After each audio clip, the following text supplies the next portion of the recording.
Y tendrás un 20% de descuento por cada persona que recomiendes. Y a quien invites le aumentaremos sus gigas al doble por un año. Hazlo en clarochile.cl. Claro, lo bueno de cambiar.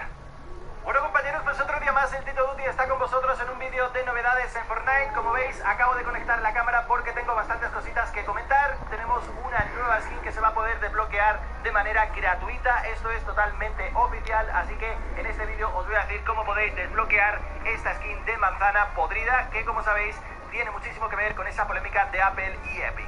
Pero antes de comenzar con el vídeo, simplemente os quería recordar que en la descripción tendréis el enlace a la página patrocinadora del canal. Se llama Instant Gaming y es la página más recomendada para comprar juegos con descuento, así como las típicas tarjetas de Xbox y PlayStation que utilizáis para recargar vuestro monedero y comprar todo lo nuevo de Fortnite. Dicho esto, chicos, vamos a pasar directamente al documento oficial. Uníos a la batalla y participad en la Copa Free Fortnite del 23 de agosto. Esto básicamente es un nuevo movimiento por parte de Epic en esta lucha con Apple. Así que para reforzar todo esto han creado un nuevo campeonato y tenemos, como os he dicho, una skin totalmente gratis. Jackie, van a regalar la skin que aparece. ¿Te acordáis en el tráiler cuando aparece hablando la manzana? Van a sacar esa skin gratis. Y para conseguirla... ¿Para conseguirla qué?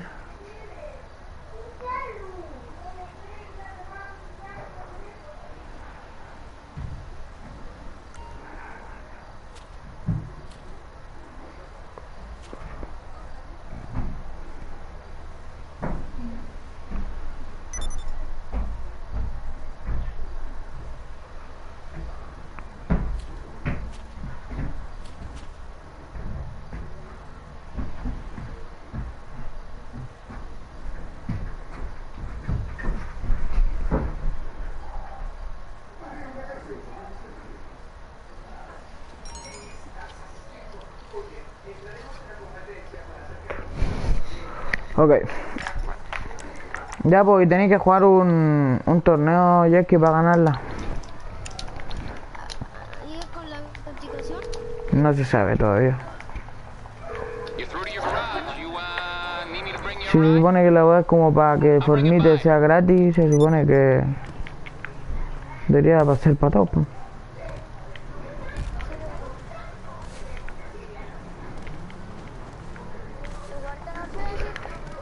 Sí.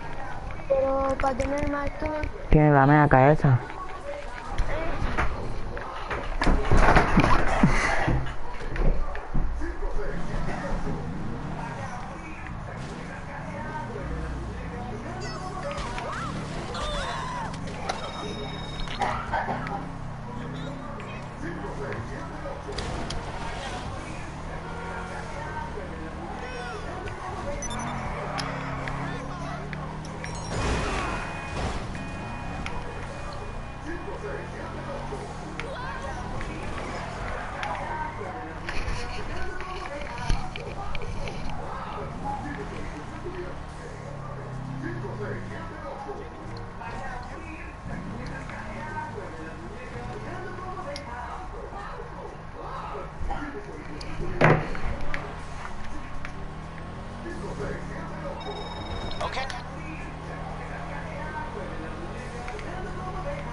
Solo macaco, una delicia.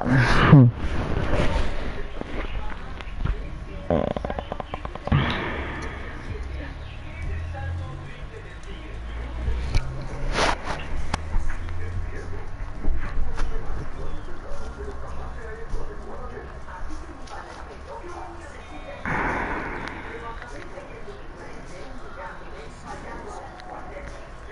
I ever killed someone? Ex jefe de la mafia. Hi everyone, Michael Francis here, former mob guy with the Colombo family back in New York. I was a soldier, one time, lived in that life for over 25 years, made a break back in 1995. I've left that life, and ever since I've been a motivational speaker. I've written a number of books, I've done a number of documentaries. I'm here today to play Never Have I Ever. That's something I would play back in the day. All right, got a bunch of statements in front of me. Questions are going to be asked. I don't know if I've ever been asked these questions before, but we're going to find out. Never have I ever put a horse's head in someone's bed. I have not. But I gotta say, that's one of the greatest scenes ever in The Godfather. It's something that everybody remembers that. I can certainly see my former associates doing it back then, and it was great. It was a great scene. I wish I thought of that, but no, I didn't. I never had to resort to something like that. But I know some other things that were done that were kind of on that level, but we won't get into all of that. Never have I ever had a hit put out on me. I have. You know, unfortunately, when you walk away from that life, you're not allowed to do that. And my former boss, Carmine Persico, was very upset when it became public that I was walking away from that life. And he did put a hit out on me. As far as I know, it's never been rescinded. You know, I don't know if those things ever go away. So you're not allowed to walk away from that life. You take that oath. You know, it's the oath of Omerta. You're not even supposed to admit that there is a mob or that you're part of it. But yes, I've had a hit put out on me. And, you know, by the grace of God, I've been able to overcome that challenge. Here I am. Never have I ever been to prison. I have. I spent 8 years in prison, got a 10-year prison sentence back in 1985. I pled guilty to racketeering because of like actual tax fraud. I created a huge scam to defraud the government out of tax on every gallon of gasoline. I had over 350 gas stations, 18 companies that were licensed to collect the tax on every gallon of gasoline. When I finally got caught, my partner testified against me and a number of other people. So I took a plea. 10-year prison sentence, $15 million in restitution, $5 million in forfeiture for my time. You know, prison is what you make of it. I mean, you're certainly there to be punished. Whenever your freedom is taken away, that's punishment, and it's rough. Never have I ever made a bribe. I have. Yeah, you know, back in the day, we had a lot of politicians certainly on our payroll, and we used to pay them. We used to fund a lot of their fundraisers. We would go to them and contribute big dollars in order for them to do our bidding. As a matter of fact, in the gasoline business, I needed to have licenses for my wholesale operation. I had to be licensed in order to collect the tax. Well, I had 18 licenses. They weren't easy to get, but I was bribing public officials in order to get them, and they were only too happy to do my bidding. And as a result of that, I was able to actually defraud the government with help of the government, you know, and help of politicians. It was very accessible to us at the time. Never have I ever been an informant. I have not. Now, this is a controversial thing. I want to straighten this out. I'm glad I have an opportunity to do this. I never put anybody in prison. Nothing I ever told the government ever resulted in anybody going to jail. Have I spoken about my former life? Sure. But the things that I've talked about, just about everybody knows, because my former associates have been captured on tape and tape recording and so on and so forth. I will admit to this. I did play kind of a game with the government. For a time, I made them believe that I might go along with them, but then in the end, I never did. And as a result of that, my parole was violated. I was sent back to prison. So I want to make that clear. Never been an informant, never told anything to the government that put anybody in prison for my former associates. Never have and never will. Never have I ever fired a grenade launcher while shouting, "Say hello to my little friend." I have not. Say hello to my little friend. I absolutely love that scene. I thought that Pacino was terrific. I mean, that was a classic movie. He was great in that film. But no, I never had to fire a grenade or anything like that. You know, I did use weapons at that time. I never used a machine gun either. That was back in the 30s, the 40s, and the 20s. We didn't do that. We used short-range pistols at that Puta. time. So, never had to resort to anything. No high artillery like that. Never have I ever killed someone.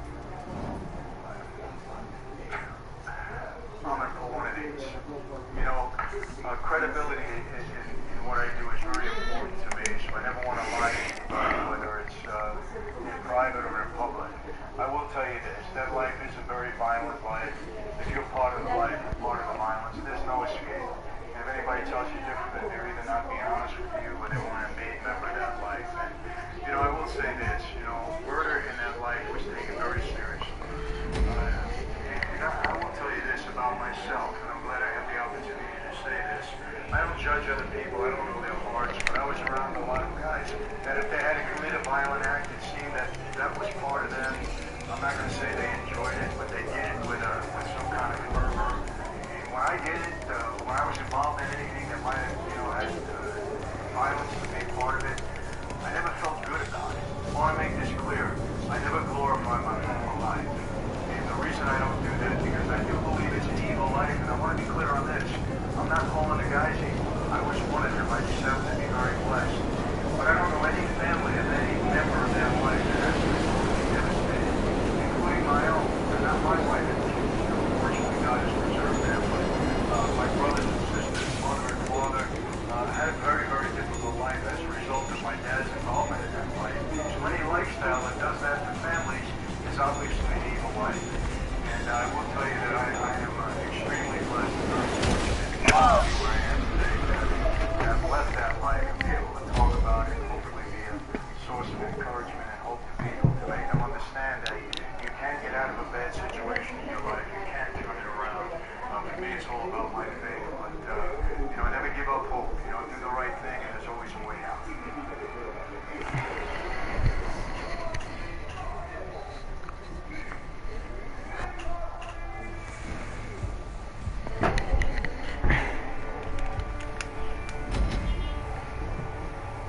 I can handle like the brain, I can handle like the organs, I don't care, but the nose, ears, eyelashes, that would really freak out. Hi, I'm Stephanie. Oh, hi, I'm Stephanie. Hi, I'm David. I'm Caleb. I'm Lily, and we're medical students. Then we're gonna play a game of Never Have I Ever. Okay, let's do it. Never have I ever gotten a really bad grade on something in medical school. But medical school is pass-fail. It is so. pass-fail, and that is the beauty of it. Mine was an OSCE, Oh, like God. a clinical skills assessment type of thing. I didn't really prepare for mine because we had like a written exam the day before or the day after or something. For me, it's a cardio home exam, and I just barely passed that course, but I passed it. Never have I ever pulled an all-nighter. And if you have more than one in a row, No, you can't do more than one in a row. I have pulled all-nighters though. oh, you have? I thought you were like the type that always sleeps at like 9 p.m. Yes, and like and I wakes don't up. function the next day. I don't believe in all-nighters. I will go to bed at like 10:30 every night. Wow, I that's will really just good. tap out, dude. I just can't. Would you rather suffer like 20% every day and have that last a week, or like 90% in one day? Like I make my choice, and I regret it every time, but I do it. Every time I have like a final, I'm just like not sleeping that night. Never have I ever gone out drinking with friends after we all thought we failed an important exam. Every exam. Yes. You know, it's either to celebrate or to cope. Yeah, every year there's a Vegas trip that happens after the first big And exam. then you all get your grades when you're in Vegas. That's the perfect time. They're Most celebrating. people are happy. Yeah. Somewhere. Or even if it's not after final, it's just a random weekend. Never have I ever messed up when learning or trying to do something. Taking blood. Yeah. Yes. And that's what learning is about. First we were practicing intubation, which is basically, you know, putting... Wait, are these guys doctors? Oh! This is the best part about GTA. You fly, the physics of the game is incredibly real, but then the medicine of the game is absolutely false.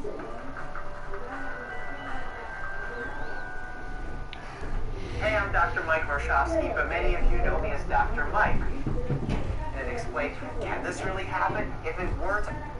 And they're getting hit with without even having a cut, there's like splatter coming out of their chest. That's not realistic. In order to have some sort of blood come out of the body, there needs to be a break in the skin. Unless the person breaks your skin, what happens is you'll develop a hematoma, which is a bruise, and you have bleeding internally. So I will say, if you're getting hit in the head this much, you can develop a hematoma, that same bruise, the bleeding inside your body that I was talking about, but it can happen inside your cranium, which is your skull, And why is that dangerous? Well, if I have bleeding in, say, my arm will swell and make room for that bleeding. But in your skull, since your skull is a fixed bone, it actually can't expand. And when that happens, you build up pressure. And that pressure is not good for your brain. Oh.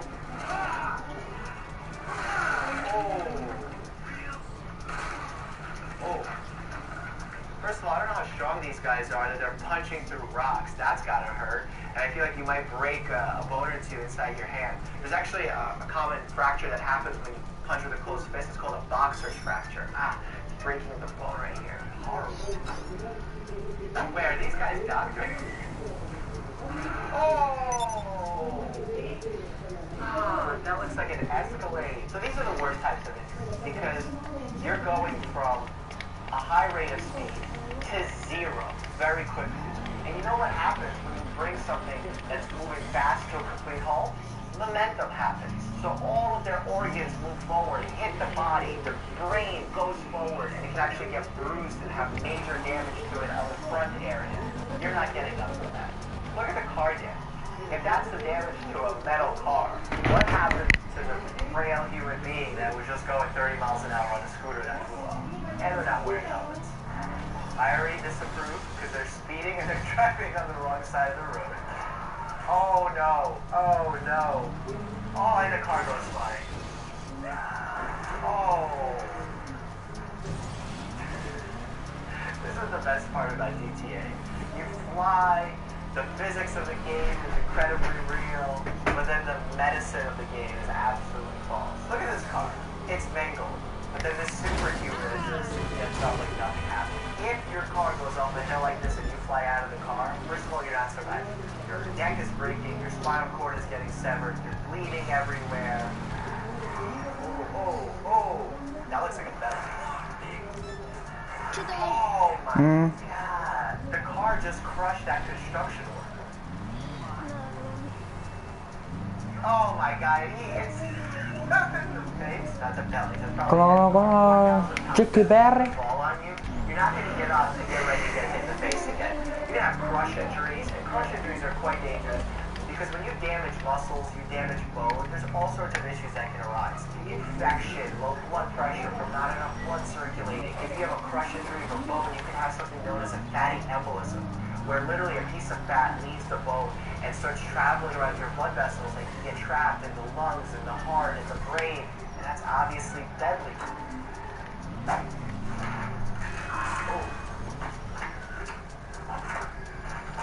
Oh my god, alright, I'm gonna have to pause on that. This insane wrestling-like move just got this gentleman's ribs broken. That's pretty realistic. Like, you got lungs there.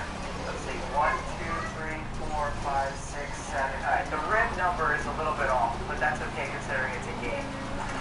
They even made the back ribs break. What I will say is incredibly unrealistic is ribs don't shatter upon impact like this. I mean, unless the impact is absolutely crazy, but generally what happens is you get a fracture. Most of the time it's a hairline fracture, but if you have a displaced rib, which can put a sharp angle in there and can puncture your lung, that can cause a pneumothorax. That's a collapsed lung. That's really bad. So you want to act fast in those situations. Oh! I watch those crazy videos on YouTube where chiropractors are doing adjustments. Wait, this looks like some of those YouTube videos where it's like, ah! And they're just absolutely just breaking stuff. Oh! So the bone breaking there is called the jawbone. Medically, we call it the mandible. And what happens is, it doesn't even look like it broke, it looks like it dislocated. You can imagine how painful that is because you have ligaments and muscles attached to it in order for it to move. And when all that breaks, all that tears, that's pretty good, I'm not gonna lie. That's a good anatomical description of what a jaw dislocation is.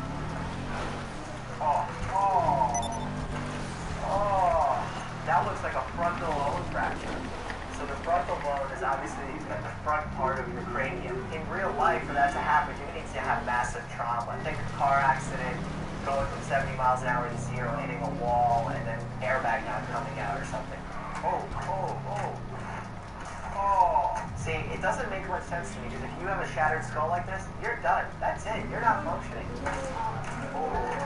Oh, so that chop right there, that went right to the cervical vertebrae. That's the vertebrae that protect your spinal cord in your neck. There's 7 cervical vertebrae in there, and when they got chopped, they shattered bad. If they shattered, that means the person's hitting with so much force that they can sever your spinal cord. And if that happens, everything that's connected by your nervous system down below that level is no longer going to be functioning. Oh. Injuries like this happen. People get into fights, they use objects, they strike each other. It happens. If you come into the hospital like this, right away the first thing I'm going to do is order a stat CT scan, which is a CAT scan, in order to figure out, A, is there bleeding in the brain? Do we need to act quickly? 2, is there any kind of fracture that can pose a threat to you? Like we talked about displaced ribs that can cause a puncture in the lung. If you don't correct a lot of these issues quickly, you can lose your life. Oh. The sound effect sounds like he's getting slapped, but it looks a lot more violent than that. Oh. See, the way that he fell and the arm rotated in like that, I feel like that's going to be the biggest issue. Like, yeah, he got slapped around a little bit, he fell down the stairs. But the internal rotation of that shoulder and going past the normal range of motion, guess what's going to happen? Tearing of your rotator cuff. You're going to need to get surgery, long recovery time. Oh, slow motion. Ooh. So, I'm not a gun expert. The way these people are flying back, it looks like they're getting hit by like a 12-gauge shotgun. When a patient experiences a gunshot wound, right away the first thing we do, make sure that they're getting enough fluids through an IV. If we need to get a blood transfusion right away, we start a major bleeding protocol, and we get them to a level 1 trauma center as fast as humanly possible, and let the ER doctors and trauma doctors step in and hopefully save that person's life. Oh, what is that?